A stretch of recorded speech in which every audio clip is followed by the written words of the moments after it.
Marcos capítulo 9 diz: Então lhes falou Jesus: Com toda certeza vos asseguro que alguns dos que aqui estão, de modo algum, passarão pela morte, até que vejam o reino de Deus chegando com poder. Passados 6 dias, tomou Jesus consigo a Pedro, Tiago e João e os conduziu a um lugar retirado, no alto de um monte, onde puderam ficar a sós. E ali ele foi transfigurado diante deles. Suas vestes tornaram-se alvas de um branco reluzente, como nenhum lavandeiro em toda a terra seria capaz de alvejá-las. Então apareceu à sua frente Elias com Moisés, e estavam conversando com Jesus. E Pedro, tomando a palavra, sugeriu: Rabi, é muito bom estarmos aqui. Vamos erguer 3 tabernáculos, um será teu, um para Moisés, um para Elias. Pedro não sabia o que falar, pois ele havia ficado aterrorizado. Em seguida, surgiu uma nuvem que os envolveu, e dela soou uma voz que declarou: Este é o meu filho amado, a ele dai ouvidos. E de repente, quando olharam ao redor, a ninguém mais viram a não ser Jesus. Durante a caminhada descendo o monte, Jesus lhes ordenou que a ninguém revelasse o que haviam presenciado, até que o Filho do Homem tivesse ressuscitado dos mortos. Eles mantiveram esse assunto exclusivamente entre si, mas comentavam sobre qual o significado da expressão ressuscitado dos mortos. Então questionaram-lhe: por que os mestres da lei afirmam que é preciso que Elias venha primeiro? E Jesus lhes esclareceu: realmente Elias, vindo primeiro, restaura todas as coisas. Agora, por que está escrito também que é necessário que o Filho do Homem sofra penosamente e seja rejeitado com desprezo? Pois eu lhes digo, Elias também já veio e fizeram contra ele tudo o que desejaram, como está escrito a respeito dele. Amém. Um texto desse a gente vê que nenhuma ilusão, nenhuma mente louca conseguiria descrever uma história dessa, os detalhes dessa história, o comportamento das pessoas, as expressões, os fatos, e a veste ficou tão branca que nenhum lavandeiro do mundo poderia. Você vê que é uma história de um sobrenatural que aconteceu, eles apenas escreveram mesmo o fato, não daria para criarem os fatos. Dizer que apareceu Moisés e Elias, hoje nós vemos a veracidade disto, né? Os 2 ministérios de Moisés e Elias estariam juntos no final dos tempos, e o porquê disso nós sabemos: guiar o povo. E falamos inclusive aqui Elias, e o confronto de Elias contra o sistema é o mais marcante, é o Elias contra o sistema. Enfim, nós sabemos disso estudando, e está tudo gravado aí nos nossos seminários. Depois Jesus vem e diz assim, Elias, vindo primeiro, restaura todas as coisas. E depois ele diz, Elias também já veio. Interessante a palavra também já veio. Ela dá uma intenção realmente clara daquilo que nós entendemos. Enfim, sabemos de João Batista, sabemos dessa última era que Deus levantaria alguém para fazer as obras de restauração de todas as coisas. Elias não restaurou todas as coisas. A vida de Elias foi um quadrante muito curto. Ou primeiro Elias, que é João Batista, né, no caso, a vida dele foi um quadrante muito curto. Ele ficou nos termos ali, passou um pouco Samaria, mas ficou muito pelas margens do Jordão, era o grande tema dele ali, segundo a Bíblia. Não fez coisas muito além. Quando nós vemos a profecia em Malaquias capítulo 4, fala de uma testemunha fiel contra feiticeiros, contra uma série de situações que nós vemos que João Batista não teve esse comportamento. Ele não foi... Malaquias capítulo 4 não se cumpre sobre João Batista, enfim. Mas, irmão, esse texto da transfiguração algumas pessoas têm dúvidas no decorrer dele, não morrerão, não passarão pela morte até que vejam o reino dos céus descer. Isso tudo a gente explica aquilo que acreditamos nos nossos seminários, mas o verso 2 diz: passados 6 dias, tomou Jesus consigo a Pedro, Tiago e João e os conduziu a um lugar retirado no alto de um monte, onde puderam ficar a sós, e ali ele foi transfigurado diante deles. O que é essa transfiguração? Jesus revelou realmente quem ele era, mostrou a glória, suas vestes ficaram como um branco luz, algo que ninguém poderia fazer igual. Ou seja, Jesus mostrou quem realmente ele era, a glória. Aí vem uma voz e diz: esse aí é o meu filho amado, a ele vocês têm que ouvir. Esse detalhe são coisas assim muito estrondosas, e diz que passados 6 dias, então esse seria o 7º dia, o 7º dia que houve essa tremenda manifestação de Cristo. 6 dias um dia para Deus é como 1000 anos. Então esse 7º dia nós sabemos claramente que é o 7º milênio, e nós vamos já adentrar o 7º milênio com essa glória resplandecente. E o ministério de Elias e de Moisés ativos na terra, com Cristo resplandecente, que é Cristo que vai estar nesse 7º milênio reinando a pleno vapor com o seu reinado de Jerusalém, e toda a terra terá que se curvar a Cristo. E a Bíblia diz que aqueles que não adorarem a chuva, que representa a bênção, e também a própria chuva material, não descerá sobre eles. Sem chuva as coisas ficam complicadas, as colheitas não produzem.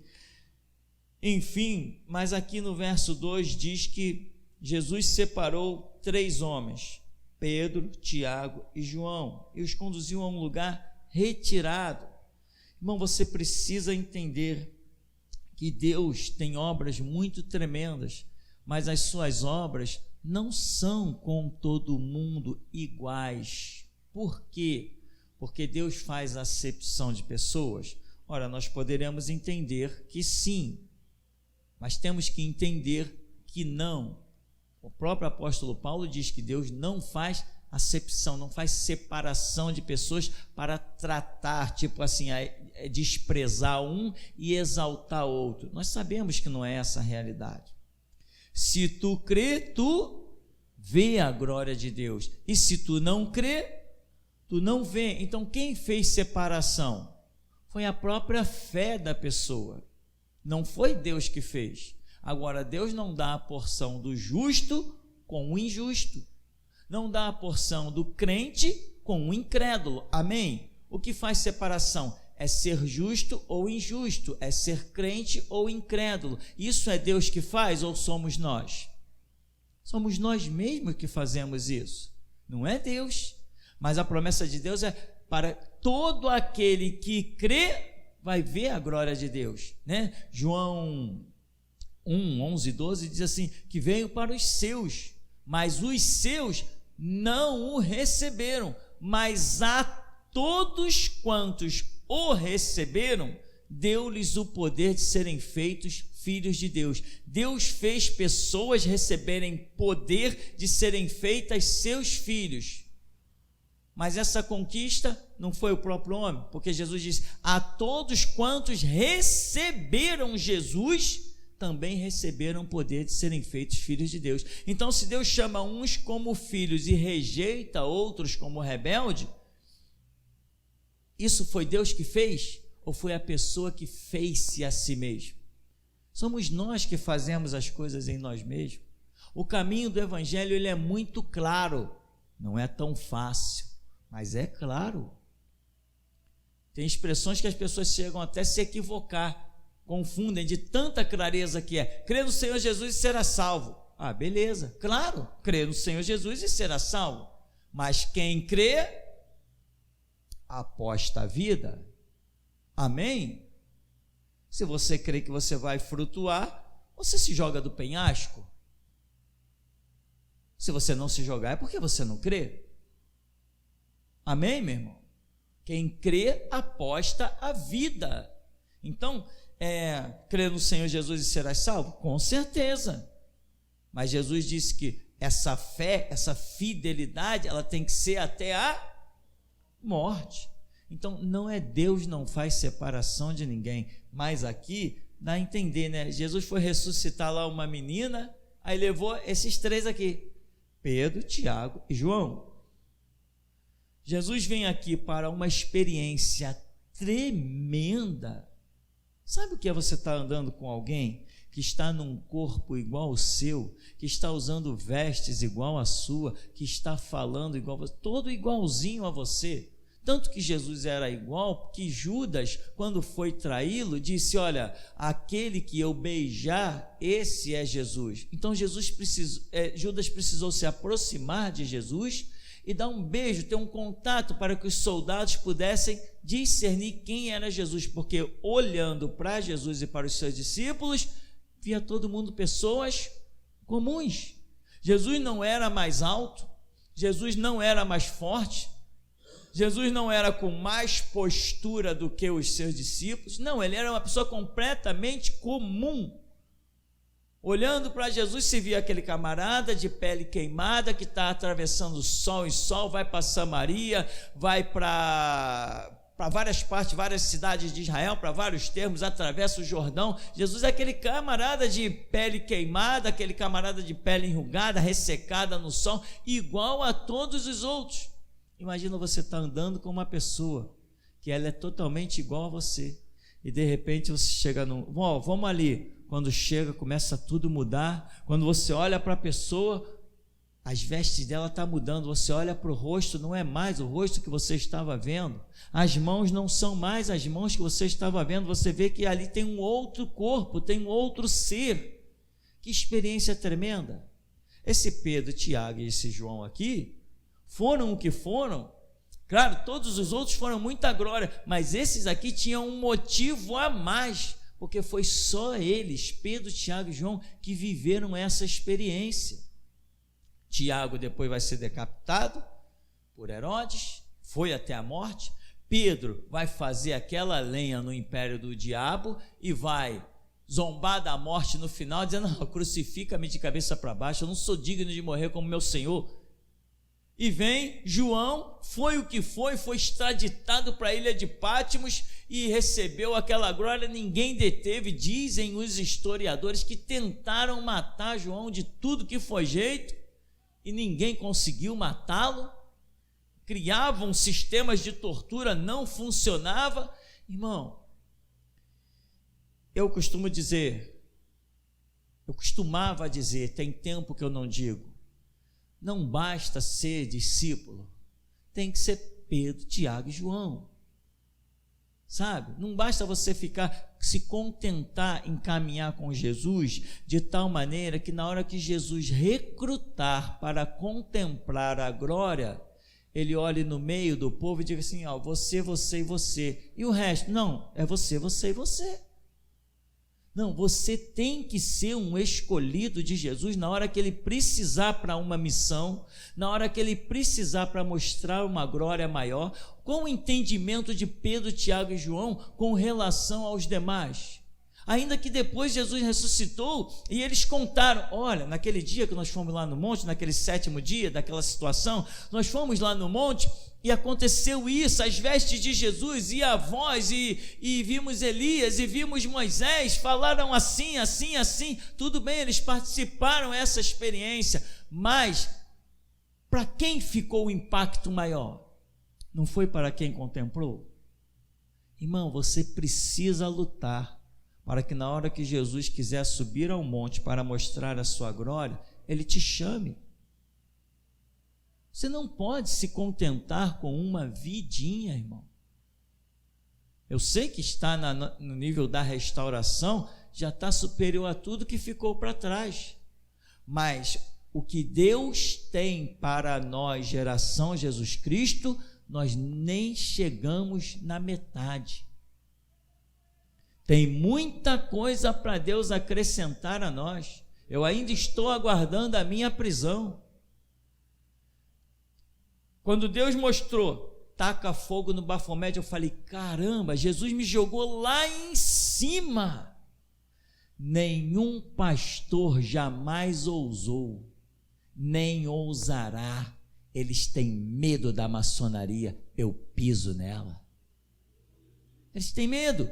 Jesus mostrou ali algo que, quando Jesus falou, houve profecia aqui na igreja, que ia queimar o Bafomé? Alguém teve sonho? Alguém desconfiou daquela obra? Tem coisas que Jesus só fala comigo, irmão, e eu decido se vou fazer ou não. E às vezes Jesus fala coisas tão radicais, tão contraditórias, que como ser humano normal, eu estremeço como todos. Mas eu vou te dizer uma coisa, nem que seja apavorado, angustiado e desesperado, aquilo que Jesus me disser vai ser feito. Vai ser feito, irmão. Aquilo que eu acreditar que Deus quer que faça, vai ser feito. Você acha que eu ia tirar da minha cabeça? Vamos incendiar a imagem do Bafomé, vamos jogar isso aí para mostrar que nós não tememos, que Deus é isso. Você acha que isso ia brotar aqui da minha cuca? Não tem sentido. Então, Deus tem missões tremendas, mas missões tremendas é para quem tem contemplado uma glória tremenda. Pessoas de poucas experiências com Deus fazem poucas coisas para o reino de Deus. Pessoas com muitas experiências com Deus são mais ousadas, são mais intrépidas. Na hora que surge uma situação, quando todo mundo está com dúvida, ela parte para o clamor, ela parte para a oração, ela parte para a obra e para o trabalho e vê a glória de Deus. Deus quer te dar experiência. Uma vez eu estava num lugar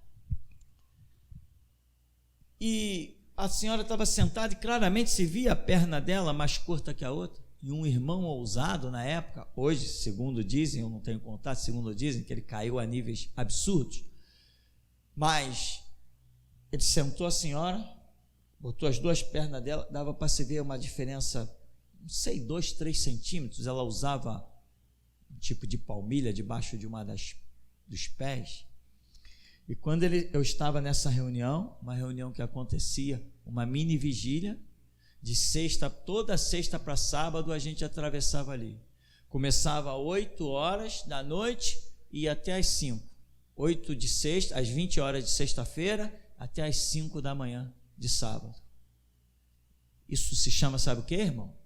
Sacrifício. Isso se chama sacrifício.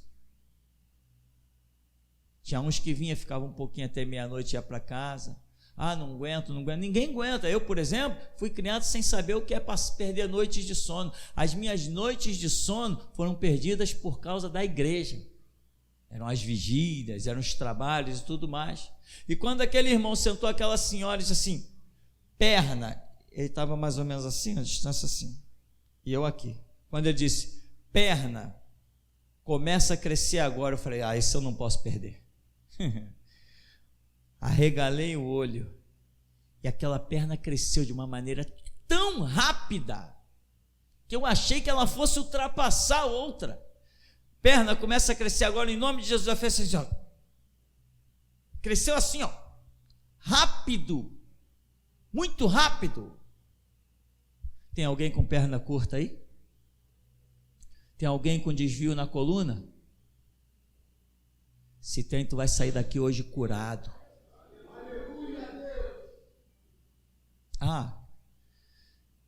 O irmão Altair entregou esses dias, né? Que Deus trocava ou desobstruía uma artéria, né?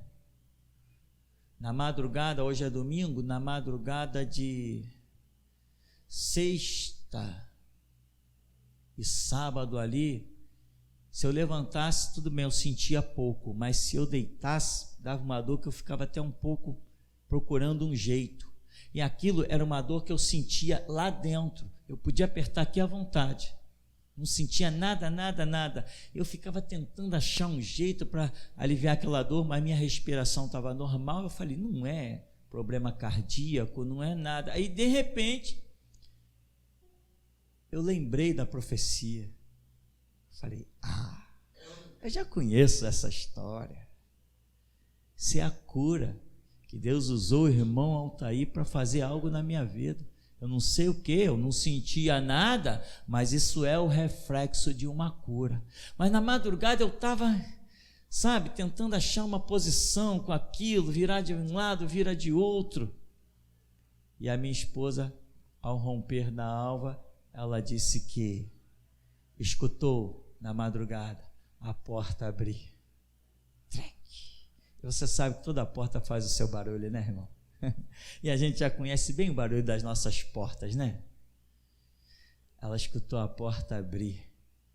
Ela falou, essa madrugada eu escutei a porta abrir.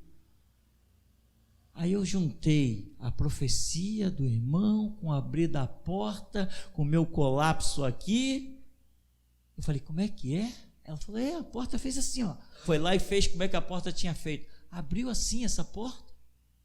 E eu olhei, não vi nada, mas tenho certeza que essa porta abriu. Eu falei, o anjo entrou para agir alguma coisa ali que estava...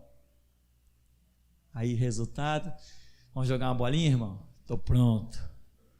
Então, meu irmão, esse é o nosso Deus.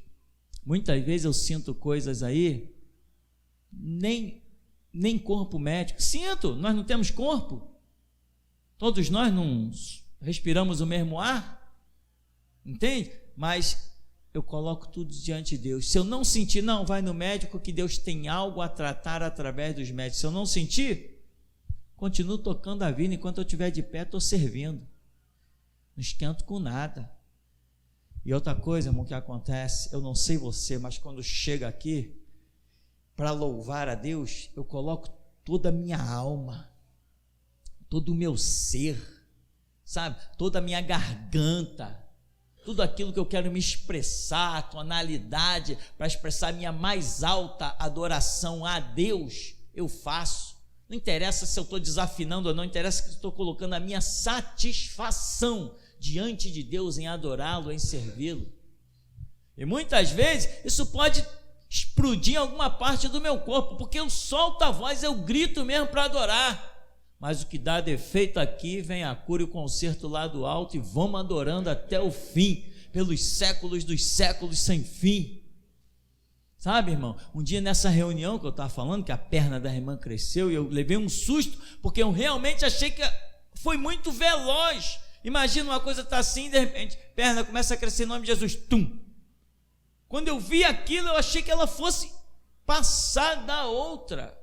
São experiências que te marcam. E nessa mesma reunião, não no mesmo dia, eu tive a experiência do arrebatamento, ao mergulhar num rio de cristal, uma água que era cristal líquida, mergulhava, já contei, né? Mergulhava, mas quando eu saía da água, meu corpo não ficava molhado, ela era como um cristal que ela saía do meu corpo, voltava, ficava toda lá no rio. Mas eu mergulhei nessa água, eu lembro claramente que eu mergulhei e me afundei na água.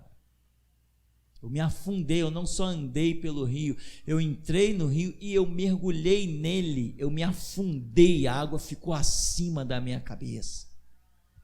Isso é um símbolo, meu irmão, dos projetos que Deus tinha na minha vida.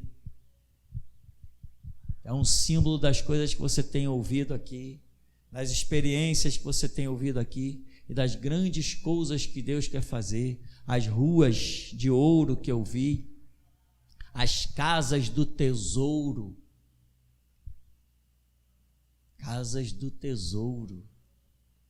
os anjos, conversando com anjos nas regiões celestes. São experiências que nos marcam, irmão, que quando tiver que vir cadeia, tortura, morte, essas experiências vão nos sustentar, porque a nossa leve e momentânea tribulação não se compara com a glória que em nós há de ser revelada.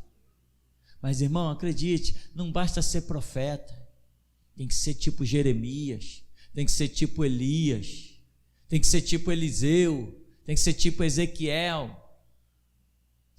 não basta ser crente, tem que ser como aqueles homens que foram grandes exemplos para nós, indo até a morte, confessando Jesus, Porque você vê, Jesus passou por todo o território de Israel e levantou quantos apóstolos? Mas a Bíblia diz que o tempo todo tinha uma multidão seguindo Jesus. Mas Jesus designou 12 apóstolos para cuidar de todo aquele quadrante daquela dispensação que ele iria comandar no território de Israel e depois até fora de Israel. Quando Judas caiu, nós já falamos isso hoje, que quando alguém cai, o ministério desse passa para outro. Quando Judas caiu, o ministério dele passou para quem? O apóstolo Paulo. Inclusive, uma vez estavam até questionando numa igreja quem seria o 12º apóstolo, porque Pedro depois vai dizer assim: Senhor, Judas caiu derramando suas entranhas. Aí eles juntam 2 homens, um se chamava Matias, fala alto, não entendi, entendeu? José, esse nome eu não lembrava, Matias e José, e Pedro lançou sorte para escolher o 12º apóstolo, e a grande lição: homem nenhum recruta obreiro para a seara que não lhe pertence. Pedro não tinha essa autoridade, mas ele achava que podia fazer isso, e lançou sorte, e a sorte caiu sobre Matias, e foi contada entre os 12. Quando Paulo cai do cavalo lá, ele é o 12º. E uma vez estava um questionamento dentro de uma igreja: quem seria o 12º apóstolo? Matias ou Paulo? E Deus veio e usa a profecia assim: aquele que eu disse que levaria o meu nome aos reis, aos judeus e aos gentios, esse é o que eu escolhi. Judas perdeu, mas o ministério não se perde. A capa que ficaria sobre Judas foi recair sobre Paulo.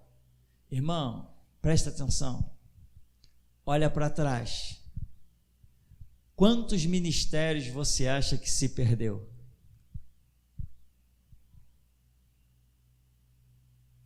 Agora eu vou te dizer uma coisa: tenta contar quantas capas estão flutuando, procurando ombros para repousar.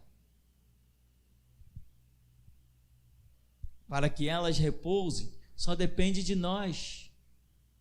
Hoje eu componho, longe de mim pensar tal coisa. Hoje eu toco violão, longe de mim pensar em vir à frente de igreja e tocar violão. Hoje eu tenho conhecimento de música que eu acho fabuloso.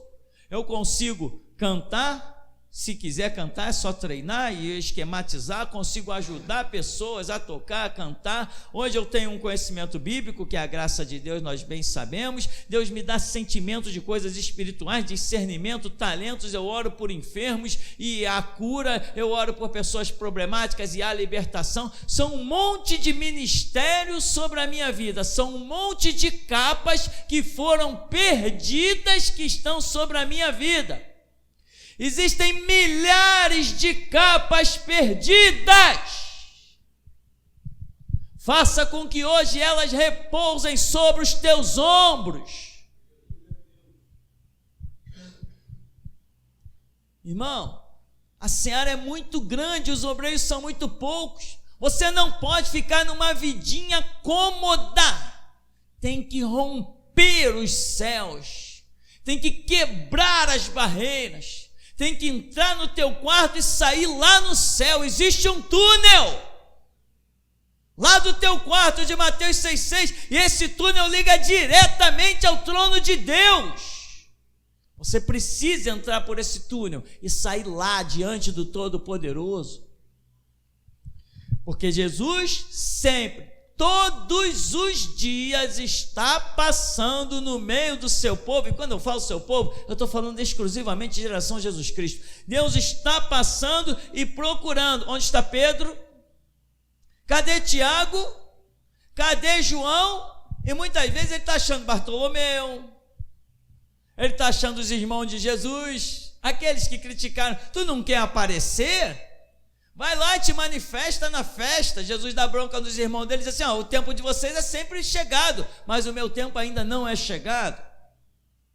Jesus está o tempo todo procurando Pedro, Tiago e João para mostrar a sua glória, para mostrar a sua manifestação, para que você tenha o privilégio de ouvir Deus, para que você possa entender o mistério dos ministérios tipificado em Moisés e Elias. Deus está procurando o tempo todo, mas tem pessoas que estão acomodadas. Tu não veio para cá, para a geração de Jesus Cristo, para ter uma vidinha cômoda de igreja. É domingo, eu vou para a igreja. Não, meu irmão, por favor. Domingo tu não vai para a igreja, não. Você é a igreja. Aonde você estiver, está a igreja. Quando tu vem para cá, tu vem para participar dessa comunhão tremenda, gloriosa, esse mover coletivo do Espírito Santo, que não isenta o individual, mas a manifestação de Deus nas vidas aqui presentes é o reflexo de cada um que foi Pedro, João e Tiago dentro do seu quarto. Não adianta vir para a igreja como desencargo de consciência. Igreja não é lugar de passeio, igreja é lugar para você se mostrar. Lembra, me busca lá, Mateus 6,6. Clama a mim e responder-te-ei. Diz lá, ele me invocará e eu lhe responderei. Vai buscar na intimidade que eu vou te recompensar. Vai lá para o teu quarto, na intimidade. E quando chegar aqui no público, Deus vai mostrar quem é você. É isso, irmão. Publicamente, começa aqui pela igreja, onde todo mundo vai ver quem você é. E depois Deus faz que a glória que está na tua vida saia pelas portas. Ele conte com a sua vida. Você crê nas curas? Não duvida, confia. Você crê que Deus dá graça, dá compaixão, dá misericórdia, alcança mesmo a tua alma, a tua vida? Você acredita nisso? Irmão, saia da vidinha. Não, pastor, estou trabalhando muito. Trabalhe menos. Não, pastor, não tenho tempo. Arranja tempo. Você tem que se envolver com as coisas do reino de Deus. Foi para isto que Ele te chamou, para se envolver com Ele, não para ficar distante. Mas não adianta que Ele não vai chamar todo mundo, Ele só vai chamar Pedro, Tiago e João. Muda o teu nome hoje. Seja o que Deus quer que você seja. Caminhe como Ele quer que tu caminhes. Larga tudo, deixa as redes. Se tu não largar as redes, tu nunca poderás seguir Jesus. Tem que largar as redes. E o que é a rede? A rede é tudo que te enrola. A rede é tudo que te faz, que prende os teus pés, que prende os teus passos, que atrapalha a tua caminhada, que atrapalha a tua fé. Joga tudo para o alto. Na hora de fazer uma escolha, procura saber de que lado Jesus está. Eu tenho que escolher onde está Jesus. Jesus está lá, então é para lá que eu estou indo. Jesus está ali, então é para ali que eu estou indo. Você tem que escolher sempre o lado que Jesus está. A vida é de renúncia. A vida é de dores. Já falamos aqui que o primeiro a renunciar quem foi? O próprio Deus, que teve que renunciar o seu filho para salvar a mim e você. Imagina um Deus que dá o seu filho nesse processo que as pessoas acham até impossível. Um Deus que dá o seu filho por mim. Imaginas tu o que Ele não pretende fazer na minha e na sua vida, meu irmão? O que está faltando? Está faltando é a minha posição. Não adianta querer encher o copo abrindo a bica e botando o copo de um lado ou de outro. Tem que ser embaixo dessa bica. Suas vestes se tornaram alvas, como um branco reluzente, que nenhum lavandeiro em toda a terra seria capaz de alvejá-las. Não trate Jesus como um mero homem. O mero homem foi aquele que veio para se oferecer. Mas agora ele diz assim: farão até as obras que eu faço e maiores. Por quê? Eu não vou ser mais apenas um mero homem. Eu vou para o Pai. E agora ali, ele já foi glorificado, já foi exaltado, todo o poder lhe é dado nos céus e na terra. E apareceu ainda Elias com Moisés, estavam conversando com Jesus, e dizem algumas outras passagens que Elias e Moisés estão conversando com Jesus sobre a sua ida a Jerusalém, como ele iria ser entregue nas mãos dos pecadores. Jesus falou: como o Pai me enviou, eu vos envio a vós. Imagina só, estão falando para Jesus, porque eles estão num plano bem superior, porque Jesus, vamos assim usar a expressão, evoluiu, enquanto Moisés e Elias evoluíram. Eles foram para o nível de glória, e Jesus saiu desse nível de glória e veio para o nível terreno. Então agora quem sabe mais é Moisés e Elias. E estão falando para Jesus, estão ensinando coisas a Jesus, porque Jesus entrou para um plano terreno. Ele despiu-se da sua glória, ele despiu-se da sua mentalidade onisciente, onipotente e onipresente. O verbo fez-se carne e habitou entre nós. Então, quando Moisés e Elias estão falando, sabe o que isso representa, irmão? Representa que Deus tem o futuro para te revelar. Quando você dá um passo em dúvida, quando você não sabe o que te aguarda, quando que você tem dúvida no amanhã, quando você não sabe o que será ele.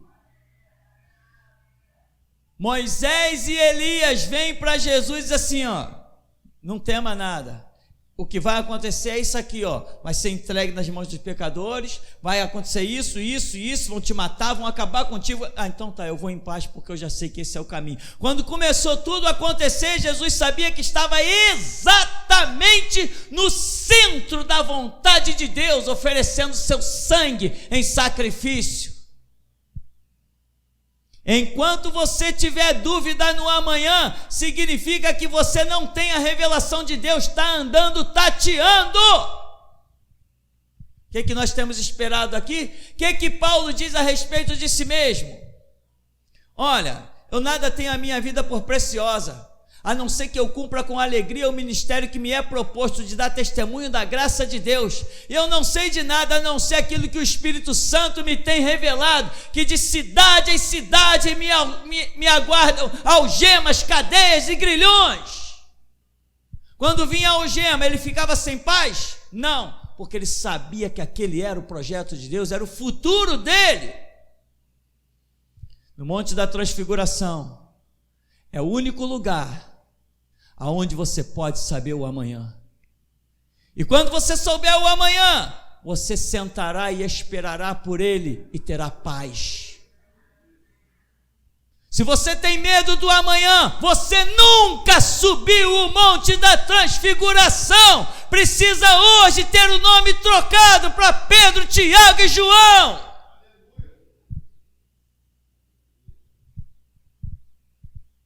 E quem sabe o amanhã não é cego.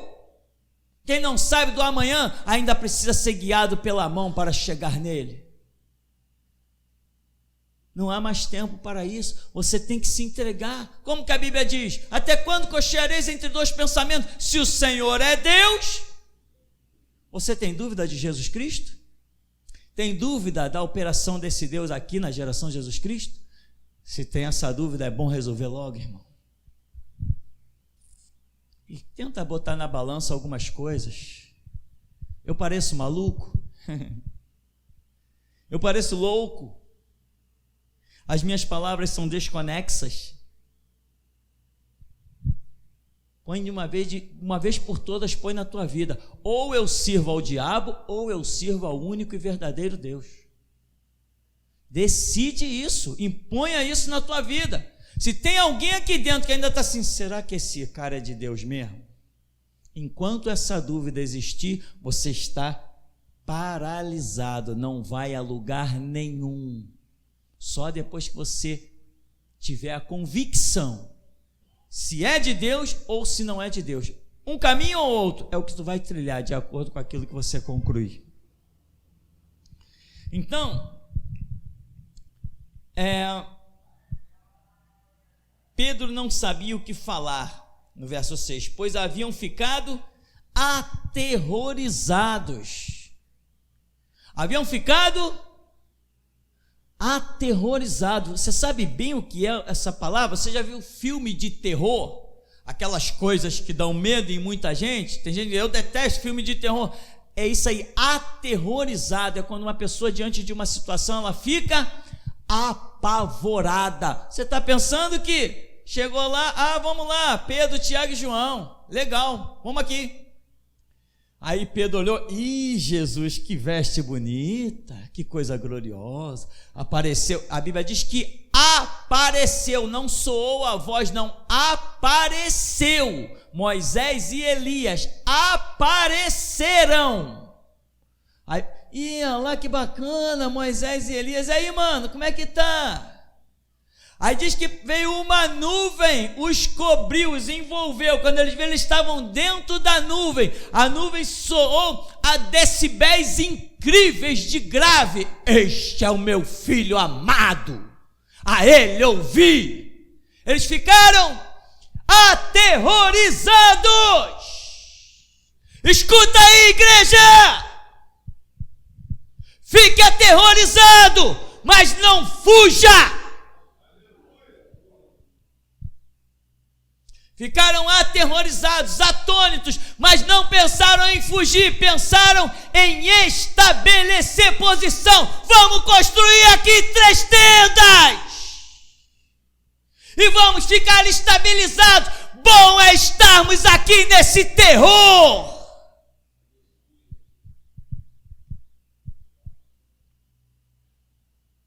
Enxerga a verdade, meu irmão. Tem muita gente pensando que o evangelho não conhece os detalhes. Por quê? Porque quem mergulhou no rio de cristal fui eu. E ninguém vai receber nada se não receber por mim. Ninguém vai receber nada se não receber por mim. A voz de Deus é esse púlpito na terra. Deus vira e diz assim: este é o meu filho amado, a ele ouvi. Por que Deus não falou diretamente? Todo mundo viu aquela nuvem, a voz de Deus ecoar em estrondos. Por que Deus não falou com Pedro, não falou com Tiago, não falou com João? Porque Deus sempre escolheu mediador entre Deus e homens. Houve um tempo que era Moisés, houve um tempo que era Josué, houve um tempo que era Elias, houve um tempo que era Gideão. Houve um tempo que era Ezequiel, houve um tempo que era Daniel. Sempre haverá um homem mediador entre Deus e os homens. Isso se chama, sabe o quê? Sacerdócio. Deus fala comigo. Não tá bastando não? Estou gritando aqui, tu não está ouvindo não? É Deus que está falando contigo. Por isso que às vezes usa a expressão, eu sou Deus na terra. Eu não sou Deus não, meu irmão. Se eu levar um tiro na cabeça já era. Eu não sou Deus não. Mas na posição que me encontro, sou como Deus. Se Jesus Cristo, escuta aí, porque Deus já falou isso, eu vou apenas te entregar o recado. Se Jesus Cristo estivesse hoje na terra, sabe o que ele estaria fazendo? Exatamente tudo que eu faço. É por isso que eu sou Deus na terra, porque se ele estivesse aqui, ele estaria fazendo o que eu faço. É por isso que eu sou Jesus, porque se ele estivesse na terra, estaria fazendo o que eu faço. Mas se você não acredita nisso, você não acredita quem sou eu e o que eu faço. Hoje tu tem que mergulhar no rio. Hoje teu nome tem que ser trocado. Tu tem que virar Pedro, Tiago e João para subir ao monte e contemplar a glória. Senão tu nunca serás nada. Deus não chamou a mulher para gerar filhos. Você não é fábrica de filhos. Você é fábrica da glória de Deus na terra.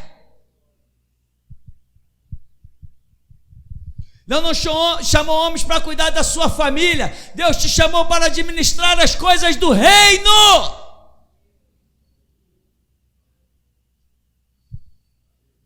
Jesus não veio cuidar de Maria e seus irmãos e suas irmãs. Ao contrário, minha família, todos aqueles que fazem a vontade do meu Pai que está no céu. Tu tem que sair daqui hoje com teu nome trocado. Tem que sair. Mas não vai ser um passo de mágica. Olha, você agora, você era João, você vai se chamar Joaquim. Não é isso não, meu irmão. Isso é uma concepção interna que tem que acontecer contigo. De modo que, quando Deus te ver diferente, Ele te dará um nome diferente. Enquanto tu fores o mesmo aos olhos de todos, o teu nome será sempre o mesmo que o teu papaizinho e a tua mamãe te deram. Tu precisas de um nome dado por Deus. Tu não serás mais Pedro, serás Simão. Ou vice-versa, né? Já me foge a memória. Tu não vai ser simplesmente Paulo, não vai ser Saulo, vai ser Paulo. Isso aí, essas mudanças, é porque há um mover espiritual diferente sobre a vida da pessoa. Moisés olhou para Josué, como é que ele se chamava? Oséias, né? Se chamava Oséias. Moisés olha para ele e diz assim: tu vai se chamar Josué? Por quê? Porque viu que sobre ele, a postura dele, o faria herdar um ministério. Quando Deus troca o nosso nome, é porque nós alcançamos os projetos de Deus na seara dele na terra. Quem dera Deus trocasse hoje o nome de todos nós, a terra ia pegar fogo, irmão. Alguns terão seus nomes trocados, e vai ser muito tremendo, sabe por quê? Porque ainda com o nome dado pelo teu próprio Pai, tu já tens incendiado a terra, homem de Deus. Coisas maiores verás. Bendito seja o Deus e Pai de nosso Senhor e Salvador Jesus Cristo. Ebenezer, até aqui nos tem ajudado, Senhor. Amém. Quando o Altair cantava o outro louvor nos comentários, eu vi no céu uma ave, uma grande ave, e planava nos céus. E as suas penas, e me chamou a atenção, mestre, é o tipo de branco das suas penas. Era um branco que não existe nessa terra. E havia também um oral de anjos acompanhando ele na canção. Mas aquele branco daquelas penas tão limpas daquela ave, era uma águia. Era uma águia que planava sobre os céus. Deus me deu essa visão. Acerca de alguns cultos para trás, o irmão Rômulo teve uma visão.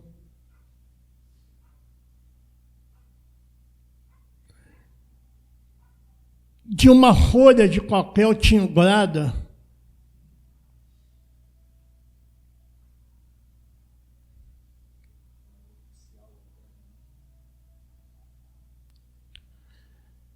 era uma folha de papel timbrada, ele via. E isso significa uma traição.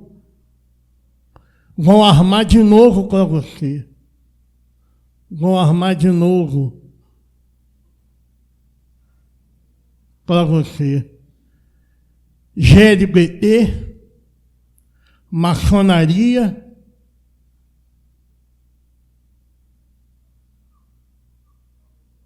os espíritas, as igrejas.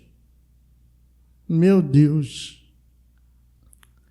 E até os israelitas do Brasil vão estar envolvidos nessa armação. Está escrito assim, ó, sentença no papel timbrado. Sentença. Foi o que eu vi. Até aqui, mestre.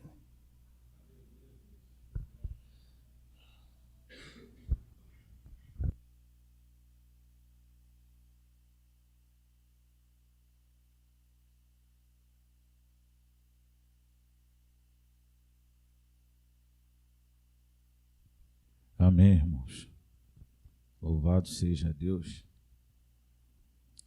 Mestre, só para mim não esquecer, nessa profecia que o Marquinhos acabou de contar, enquanto ele falava em armação, eu vi uma grande mesa comprida com várias pessoas sentadas, e elas como se trocassem dinheiro um com o outro. Amém.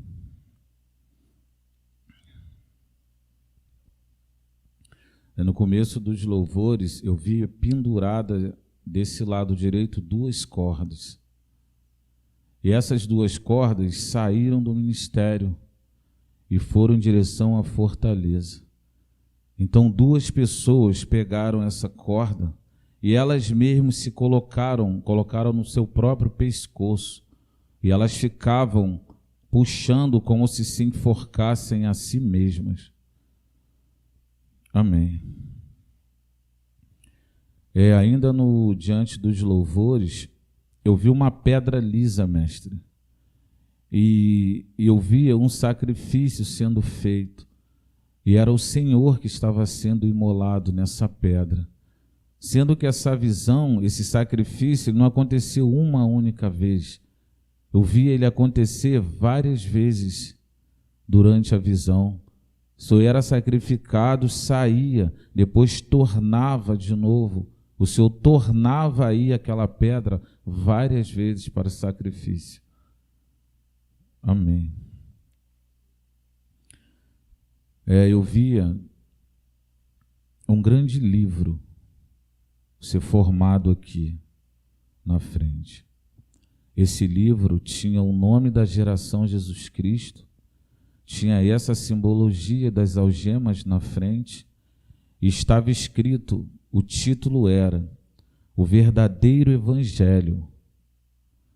Então eu via, mestre, algumas páginas entrarem nesse livro, sendo que as páginas entravam de trás para frente.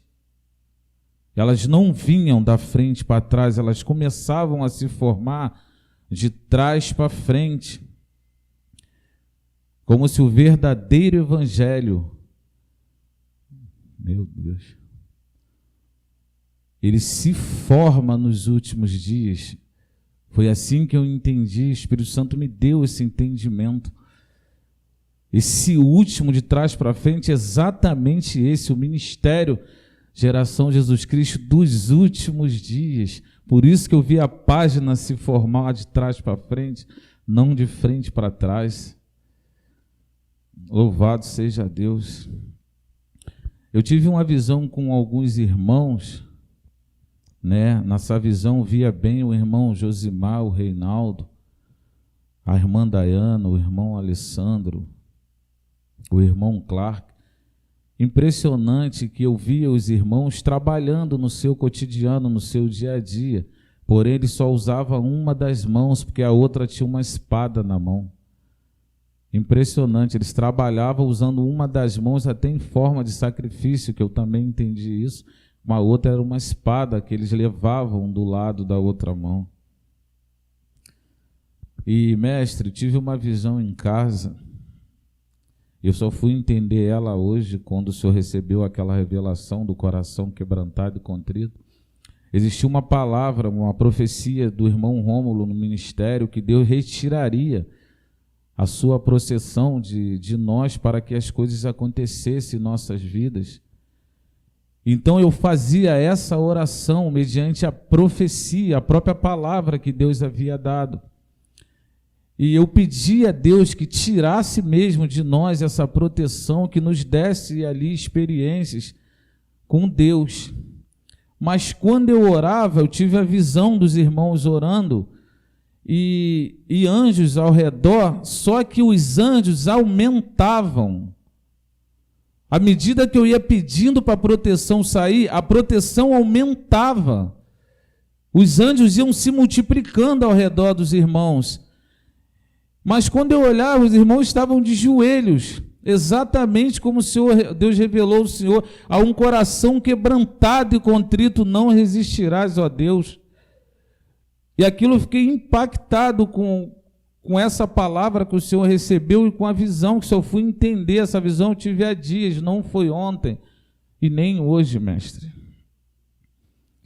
Amém. Eu tive uma visão com a Daniele e com o Rafael. Eu via uma corrente presa à perna da Daniele e uma outra corrente presa à perna do Rafael. Depois eu vi uma outra presa à cabeça de um e à cabeça do outro. E eu vi eles andando, caminhando. A corrente que estava na Daniele, ela estava quase frouxa, inclusive na perna. E à medida que ela ia caminhando, aquela corrente ela foi se apertando de novo. Chegou um momento que aquela corrente quase que saiu. Porém, à medida que ela ia caminhando, a corrente apertou de volta, tanto as pernas quanto a mente continuaram presas ao Rafael. Então eu via do lado do Rafael várias bocas. E eram muitas bocas. E essas bocas, eu não via faces, eu não via rosto, eu só via bocas. E essas bocas começaram a falar, como se falasse do lado dele, do ouvido dele. E ali essa visão cessava, mestre. Irmão André, durante a palavra, eu vi um espelho na sua frente. E nesse espelho, o que estava do outro lado era o André, mas não era o André de hoje. Era o André lá da frente. E esse André era um novo homem, irmão. Impressionante.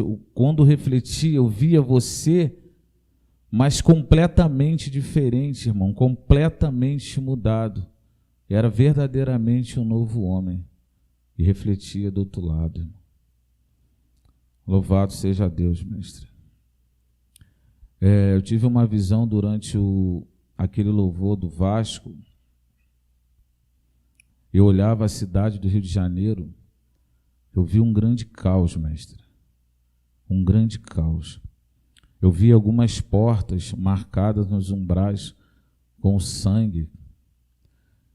E eu vi esse caos no meio das favelas, no meio das vielas, no meio dos becos. Eu vi vários policiais entrar armados, uma verdadeira ruaça. Só que as fardas desses policiais estavam sujas. Não eram policiais comuns. As fardas deles eram sujas. E esses policiais são os milicianos, mestre. Assim diz o Espírito Santo de Deus nesta hora. Eles entrarão em várias favelas. Eles tentarão dominar essas favelas. E eles trarão caos a essa cidade. Mas o Deus da geração Jesus Cristo guardará os seus fiéis. Por isso a porta marcada com os umbrais. Até aqui, louvado seja Deus.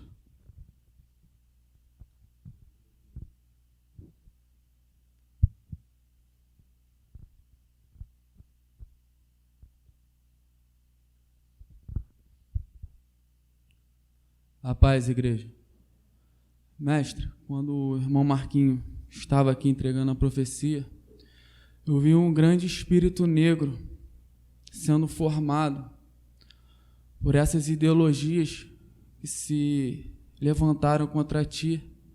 E ao mesmo tempo, eu vi uma grande marreta essa de diamante, realizando um movimento de dar uma marretada nesse espírito negro, e esse espírito negro sumir, ser aniquilado. Eu posso contemplar, mestre, o Senhor recolhendo os despojos desta grande batalha, pois a vitória já és dada a ti, meu filho. E esses despojos, filho meu, serão distribuídos, repartidos por ti, para aqueles que verdadeiramente serão os seus discípulos. Assim diz aquele que fala contigo face a face na tua intimidade. Mestre, no primeiro louvor que o irmão Altair estava aqui louvando, eu via sair de dentro do seu corpo uma grande Bíblia, Bíblia essa dourada, ela estava aberta, e as folhas passando de uma forma rápida, sendo que ao momento que cada folha passava, mestre, saía da sua pele as palavras que formavam os capítulos e os versículos dessa grande Bíblia. Amém. E a ti, que está ao lado da irmã Mônica, o Deus da geração, Jesus Cristo, mandou te entregar uma palavra. Não se acomode a apenas ter o ato de lavar a sua face, a apenas ter o ato de lavar os seus pés. Mergulha nesta água, pois és a vida eterna, e te mostrarei o que és me servir. Tu serás uma grande serva dentro da minha seara. Assim diz o Deus da geração, Jesus Cristo.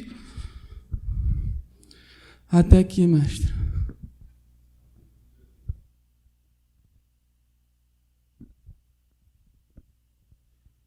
Pastor, Deus me mostrou uma grande mesa e pessoas se banqueteavam nessa mesa como se fosse uma celebração. E isso ocorrerá quando se iniciar a prisão do Senhor. O sistema está com a sua mesa montada para celebrar a cadeia do Senhor. Deus me mostrou também uma segunda mesa. E essa mesa, os rebeldes se banqueteando, bebendo, e eles celebravam. E essa é a palavra, eles diziam, é o fim. É o fim, esta é a palavra. No retorno do Senhor, Deus quebrará essa mesa. Deus quebrará a mesa dos rebeldes. Deus mostra uma espada sem auxílio de mão, partindo a mesa dos rebeldes. E o retorno do Senhor será o extermínio, será o juízo de Deus. Assim diz o Senhor, eu trago um segundo espírito de loucura, maior do que o primeiro. Diz o Senhor, assim diz o Espírito de Deus, é impossível fugir de mim, eu caçarei um por um, como ratos dentro das suas tocas, diz o Senhor. Assim diz o Espírito de Deus, que não mente nem se engana, saberão naquele dia que eu sou o Senhor, que falei pela boca do meu sacerdote e anunciei pela boca dos meus profetas. Assim diz o Todo-Poderoso.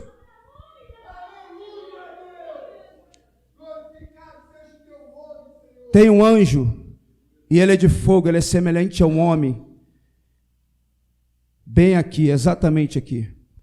E ele está posicionado com o seu cavalo também de fogo, exatamente aqui. Nesta manhã, cura aconteceu nesse lugar. Manda dizer o Senhor, eu curei nesta manhã, neste lugar. Assim diz o Espírito Santo de Deus.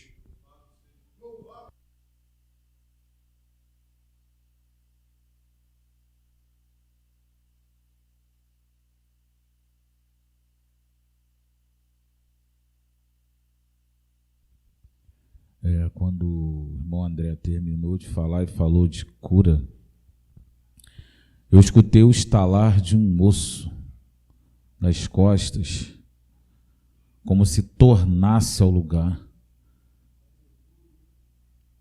Eu não sei dizer o nome, é alguém que tinha uma hérnia de disco, esse é o nome. Eu vi como se algo descolasse, algo que estava agarrado, essa é a palavra, e descolou, mestre, na hora. Irmão André, aquele fogo que está na porta da sua casa, ele entra para dentro de casa e ele incendeia a sua casa. Era aquela porta que o Espírito Santo havia dito a ti, meu irmão. Louvado seja Deus.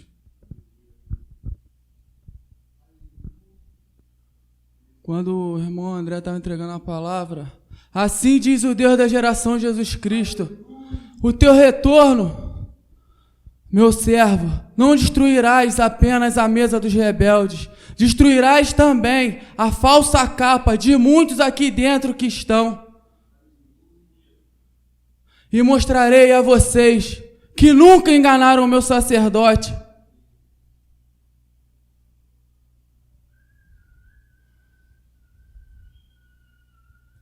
O engano nunca proliferou aqui dentro. O teu retorno, meu sacerdote, trarás um renovo ao meu templo e ficarás e adentrarás aqui apenas aqueles que serão fiel até a morte. Até aqui, mestre.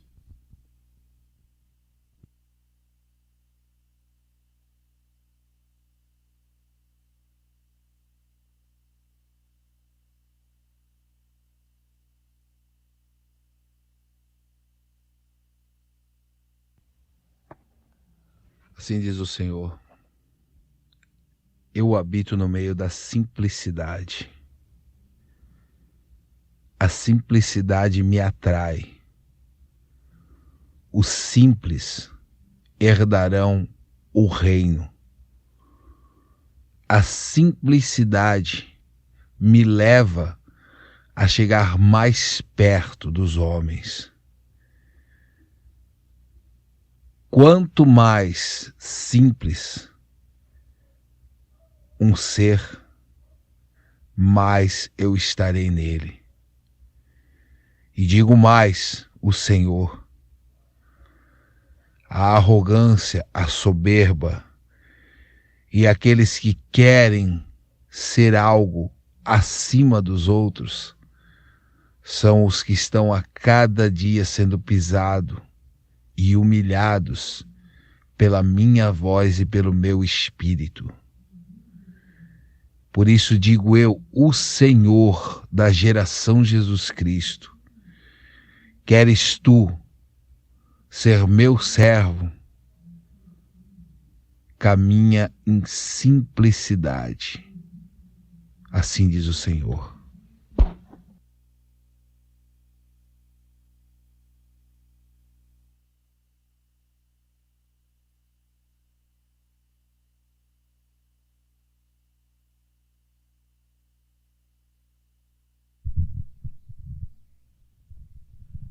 A mesa dos rebeldes é como uma dança das cadeiras, mestre.